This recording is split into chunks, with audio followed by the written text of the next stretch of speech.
I remember Pearl Harbor very well. I was 5 years old, but it happened about 8 o'clock in the morning Hawaii time. California is 3 hours later. And so that was 11 o'clock. That's when we were in church on a Sunday morning. And so when we came out of church, we noticed people quickly hubbing around. Someone had turned the radio on their car, and they had heard the news. It had already been broadcast. And there was crying, there was wailing, there was just, people were just beside themselves trying to understand what was happening. That was my vision at 5 years old, seeing that, 5.5. There was rumors that the Japanese were laying out their flags, big flags on their floor, and began worshiping their emperor, and that there was just fear about this. And the reaction was one of the sad parts of our country, and that is that we interred the Japanese Americans, put them in, they called them internment camps, but they had guards and barbed wire. Any other word is concentration camps. And their life was interrupted. Their businesses were decimated. Some good neighbors preserved, but others didn't. It was a sad period of time for California and for Japanese Americans up and down the coast. Now, why I mention that is I had Japanese friends in my class. On Friday they were in my class. Monday they were gone. Where did they go? What happened? Why? They were good people, and they were all good people. And to their credit, as you know, they formed the 442nd Infantry Division, I think it was, or whatever they called it, and became the most decorated outfit in World War II. That was kind of, we'll show you. But unfortunately for the Japanese, many of them, when they came out, their lives were shattered, and they had a hard time. It took several generations for them to rebuild. The youth led the way, fortunately, but the older men, particularly the men, they lost their status, they lost their business. It was hard for them. There's a lot of shame, as they called it, shame for being Japanese. Unnecessary. They were Americans. Well, you know, one of the things that happened is that all the young people were gone. We're an agricultural town, just like Plattsburgh has apple orchards. We had apple orchards, we had hop fields, we had prune fields, and we had wine vineyards. Mostly, though, at that time, we were, because we'd come out of the Prohibition, the Napa Valley jumped ahead of us as being the wine country, and we came along a little late. But we had a lot of prunes, and I was a prune picker. But the prunes came just about the time of school, when school started. And we would delay school because there was no adults to go pick the prunes. And so they relied upon families, the mothers and daughters and young people, to go out there and help the farmers. They paid us, it was piecework. None of us got rich out of doing it, but it was like it was a civic duty to help them stay in business and get prunes, in my case, or others, the apples, and get them into the market. So school would be delayed, mostly a week, in order to help the crops come in. And I understand that happened elsewhere in the country, but that I remember. Yes, we had rations. We had ration books, and we had to plot our food. Things were in short supply, so we had a victory garden in our backyard, as most Americans did, if they had a backyard. We grew our vegetables. We had a chicken coop in the back.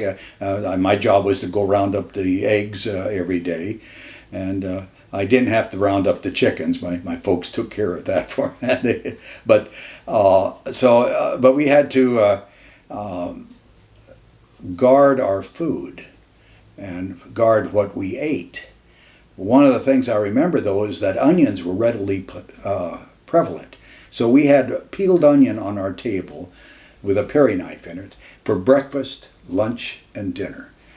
And I ate those. For a while I didn't understand why I wasn't too popular at school. And later on why the girls stayed away from me, but it was the onions. But that's humor, but we worked it out. There was no supermarkets then, so almost everybody had a little neighborhood grocery store, and ours was just a half a block away. I'd go down there with my wagon and get whatever was available and pull it. And right next door was a dairy, and a regular bottling dairy, and they gave away the free skim milk, as we call it now, or no fat milk. Then they just gave it away. So I had a little 2.5 gallon can, and I would take it with my wagon, and they would fill it up, and I'd bring it home. And that was my job. 5, 6, and 7 years old. The Victory Garden, the eggs, and the milk. That was my job. Fortunately, I had 2 older sisters and an older brother.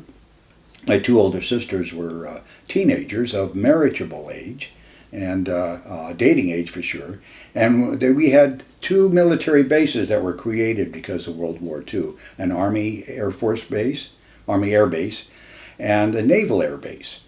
My one sister dated the chef of the Naval Air Base. Somehow we had an awful lot of extra food on our table. My other sister dated the supply sergeant of the Army Air Base, and we had other things because of the PX. So I'm not so sure that we really suffered. We weren't, we were just ordinary folks, but I think we had some extras that came into the house. We had regular air raid drills that would come in, and being right on the coast, they were very real. They just weren't just an exercise. When it happened, we didn't know if they were real or not, for fear that the Japanese, having been successful at Pearl Harbor, and their Air Force still not yet being decimated, could attack us again. So in school, we had regular drills. First, I'll talk about the school one. And that is, we would have to climb. We didn't have air raid shelters to go to like you see and read about in England and elsewhere. No, so we had to dive underneath our chair and our table at school. Those who were right over near the glass windows had to shuttle somewhere else. I was over in. Because my last name is Teel, I was in the back of the class. The A was in the front and the T was in the back, so I wasn't next to a window. And but those that were by the window, they had to do something else. I can't remember what it was, in case the window blew and they didn't want glass on us. And that was a regular air raid drill. We'd have those routinely, much like a fire drill, but fire drill didn't have us diving underneath our chairs and tables. At nighttime, we'd have drills. We had to keep our windows covered. So you had to blacken your windows so that no light would come through. And there would be patrols that would, civil patrols, that would check people that weren't, whose windows weren't that tight. Just knock on their door. I don't know that there was ever anybody angry, like somebody said your windows aren't tight enough and close enough, but I think we welcomed. We all trying to get through this together, so there wasn't friction.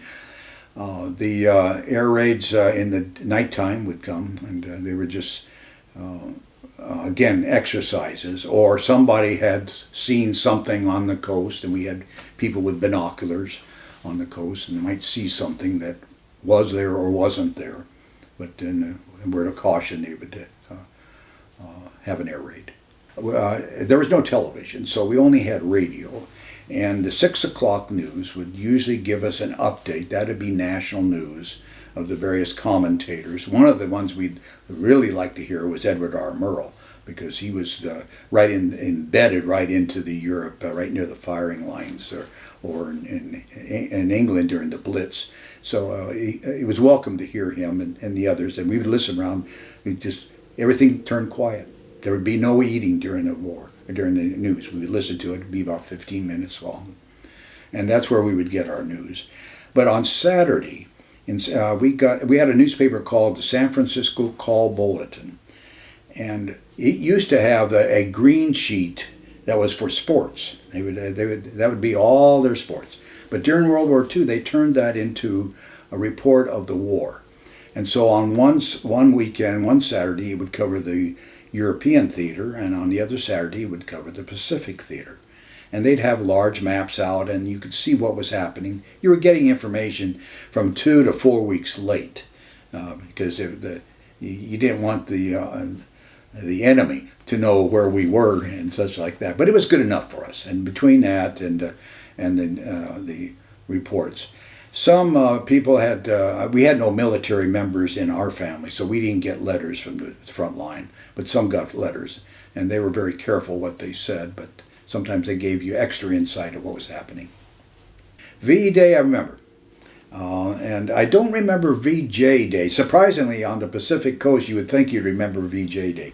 But VE Day, oh my goodness, the celebration and all of that happened. And it was, the town just came out and the horns honking, those who had gas in their car and could afford to do it.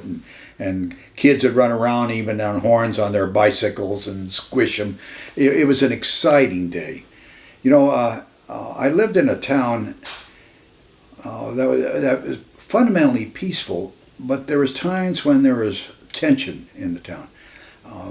For an example, I remember this one I remember best is the Italians were mad at the Germans because they said it was the Germans that brought the Italians into the war. If the Germans hadn't done that, the Italians would never be in this war. Well, my family is a strong German, and sometimes some of the kids would be a little rude and come and throw rocks at us and try to damage our house, and there'd be little fights and stuff like that. His irony is right down the corner from me was the Shapiros, a Jewish family, and they were the ones who would come and bring peace. They would settle the dispute. Little did we know what was happening to the Jewish. We did not yet know the Holocaust. But those I remember, but those were rare. For the most part, we were peaceful, and when VE Day came, there was a lot of joy in our town, yes.